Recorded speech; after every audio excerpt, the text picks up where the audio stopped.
Good morning to all of you.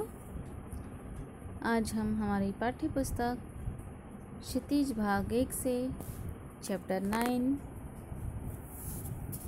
Kabir की साखियाँ और सबद पढ़ेंगे।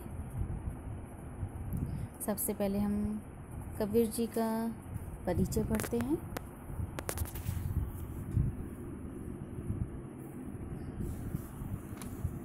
कबीर जी के जन्म और मृत्यु के बारे में अनेक किंवदंतियाँ प्रचलित हैं। कहा जाता है कि 1398 में काशी में उनका जन्म हुआ और 1580 के आसपास मगहर में देहांत। कबीर ने विधिवत शिक्षा पाई थी। कबीर ने विधिवत शिक्षा नहीं पाई थी, परंतु सत्संग, पर्यटन तथा अनुभव से उन्होंने ज्ञान प्राप्त किया था। भक्तिकालीन निर्गुण संत परंपरा के प्रमुख कवि कबीर की रचनाएं मुख्यतः कबीर ग्रंथावली में संग्रहित है, किंतु कबीर पंथ में उनकी रचनाओं का संग्रह बीजक ही प्रामाणिक माना जाता है। कुछ रचनाएं गुरु ग्रंथ साहब में भी संकलित हैं। कबीर अत्यंत उदार, निर्मल तथा सद्गृहस्थ संत थे। राम और रहीम को एकता में विश्वास करने वाले कबीर ने ईश्वर के नाम पर चलने वाले हर तरह के पाखंड, भेदभाव और कर्मकांड का खंडन किया। उन्होंने अपने काव्य में धार्मिक और सामाजिक भेदभाव से मुक्त मनुष्य की कल्पना की। ईश्वर प्रेम, ज्ञान तथा वैराग्य, गुरु भक्ति, सत्संग और साधु महिमा के साथ आत्मबोध और जगतबोध की अभिव्यक्ति उनके काव्य में हुई है। कबीर की भाषा की सहजता ही उनकी काव्यात्मकता की शक्ति है। जनभाषा के निकट होने के कारण उनकी काव्य भाषा में दार्शनिक चिंतन को सरल ढंग से व्यक्त करने की ताकत है। यह था कबीर जी का जीवन परिचय। अब हम साखियाँ का सारांश पढ़ेंगे। यहाँ संकलित साखियाँ में प्रेम का महत्व, संत के लक्षण, ज्ञान की महिमा, बायम्बडरों का विरोध आदि भाव का उल्लेख हुआ है। पहले सबद में बाह्य आडंबरों का विरोध एवं अपने भीतर ही ईश्वर की प्राप्ति का संकेत है, तो दूसरे शब्द में ज्ञान की आंधी के रूपक के सहारे ज्ञान के महत्व का वर्णन है। कबीर कहते हैं कि ज्ञान की सहायता से मनुष्य अपनी दुर्बलताओं से मुक्त होता है। चलिए रीड करेंगे साखियाँ। चलिए रीड करते हैं साखियाँ। मान सरोवर सुभर जल, हंसा केली करारी, मुक्ता फल मुक्ता चुगए, अब उड़ी अनत न जाही। चलिए देखते हैं इसका अर्थ। कबीर जी क्या कहते हैं। इन पंक्ति में कबीर जी कहते हैं कि व्यक्तियों की तुलना हंसों से करते हुए कहा है कि इन पंक्तियों में कबीर जी ने व्यक्तियों की तुलना हंसों से करते हुए कहा है कि जिस तरह हंस मानसरोवर में खेलते हैं और मोती चुगते हैं, वे उसे छोड़कर कहीं कहीं नहीं जाना चाहते, ठीक उसी तरह मनुष्य भी जीवन के मायाजाल में बंध जाता है और उसे ही सच्चाई समझने लगता है। सेकंड साखी। प्रेमी ढूंढत मैं फिरो, प्रेमी मिले न कोई, प्रेमी को प्रेमी मिले, सब विष अमृत होए।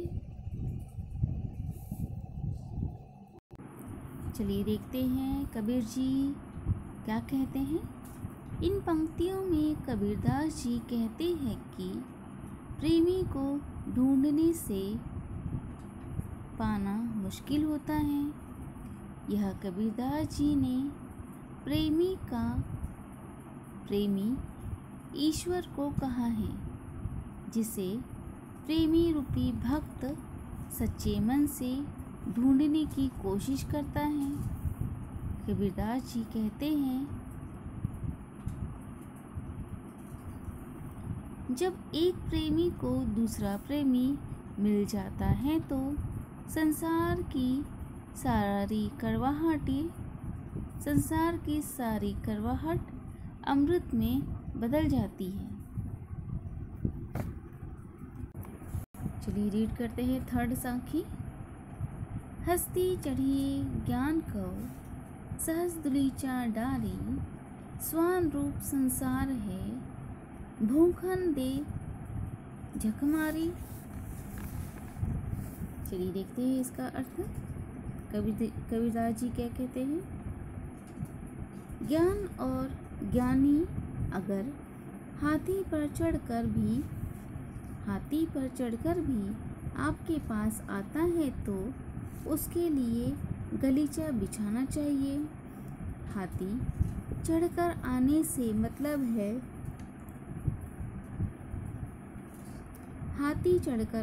मतलब है आपकी पहुंच से दूर होना।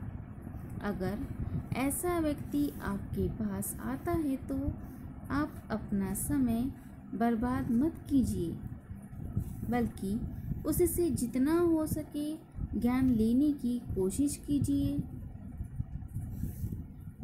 कबीर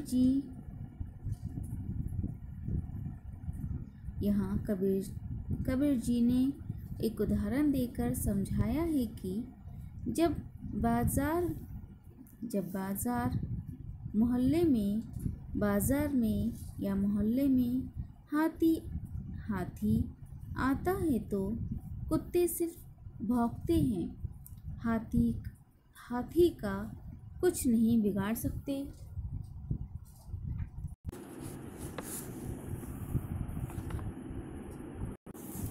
चलिए रीड करते हैं फोर्थ साखी।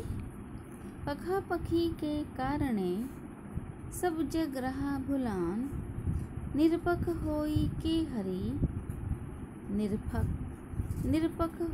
के हरि भजय, सोई संत सुजान। चलिए देखते हैं कबीरदास जी ने क्या कहते हैं। इसका अर्थ, पक्ष विपक्ष के कारण सारा संसार आपस में लड़ रहा है और भूल भुलैया में पड़कर ईश्वर को भूल जाता है। जो निष्पक्ष होकर ईश्वर की पूजा करता है, वही सही अर्थों में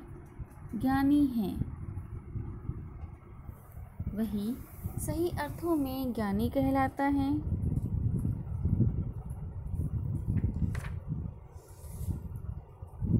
चलिए रीड करते हैं फिफ्थ साखी।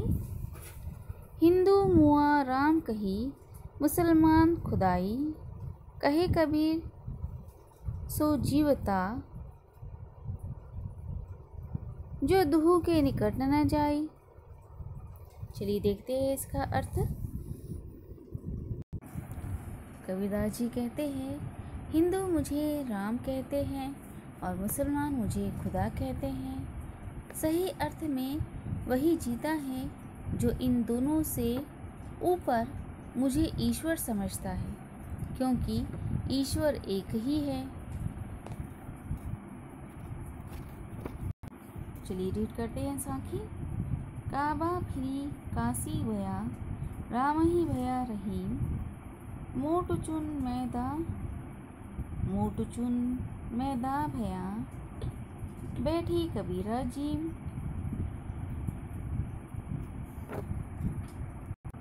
चलिए देखते हैं इसका अर्थ। काबा ही बदल कर काशी हो जाता है और राम ही रहीम होते हैं।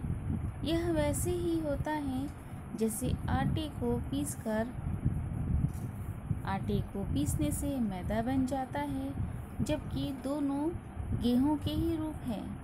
इसलिए कबीर जी कहते हैं, आप चाहे काशी जाए या काबा जाए, राम की पूजा करें या अल्लाह की इबादत करें, हर हालत में आप भगवान के ही करीब जाएंगे। चलिए लास्ट साखी रीड करते हैं। ऊंचे कुल का जन्मिया, जे करनी ऊंच न होई। सुबरन कलश सुरा भरा, साधु निंदा सोई। चलिए देखते हैं इसका अर्थ।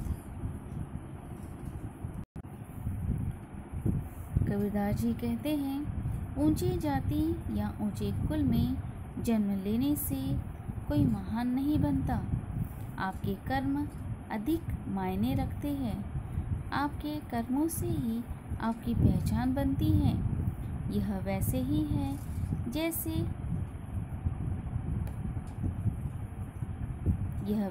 है जैसे यदि सोने के बर्तन में मदिरा रखी जाए तो वह मदिरा अमृत नहीं बन जाती।